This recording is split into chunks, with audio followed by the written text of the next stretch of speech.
Hello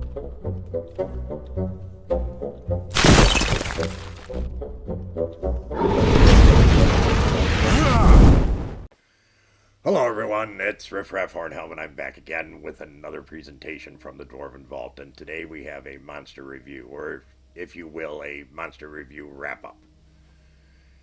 This has to do with the ongoing series of reviews that have been done for creatures out of the Monster Manual, the original Monster Manual for Dungeons & Dragons and Advanced Dungeons & Dragons, what today is called 1E. And we're talking about undead and turnable creatures. You know, I hope you found all the information in there useful, especially if you're running a 1E campaign, and as maybe as a Cliff Notes version of what the creature's like and what you need to look out for. It's not difficult to run undead, but you got to do your homework.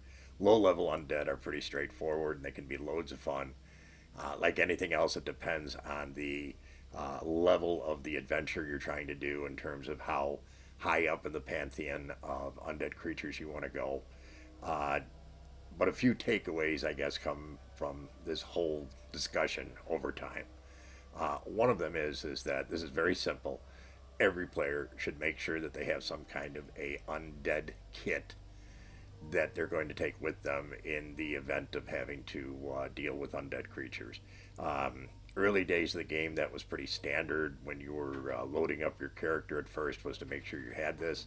I'm not sure that it's as popular now as it used to be, but you want to make sure that you have your holy symbol. You want to make sure you have a at least some kind of supply of holy water. Those things are going to be very useful to you if you're going to deal with the undead. The other thing is that as a DM, if you're going to run these, do your homework.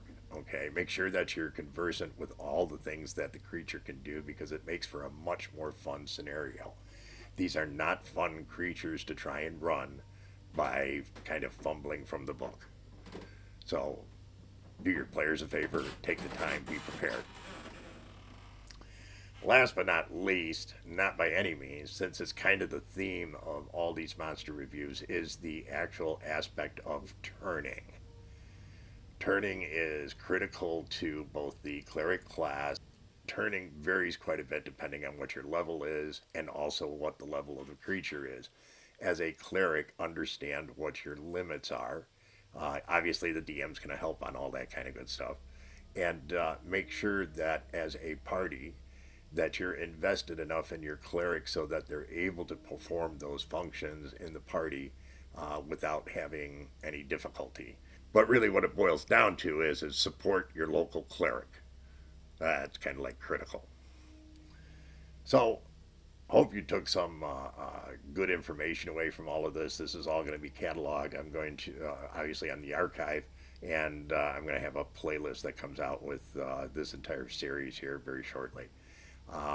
As usual, if you enjoy what you see, please be so kind as to leave us a like, drop us a comment, questions, etc. And of course, share with your friends, consider subscribing, and most of all, come back and see us again real soon. We very much appreciate your support. Take care, everyone, and remember, dwarves rock!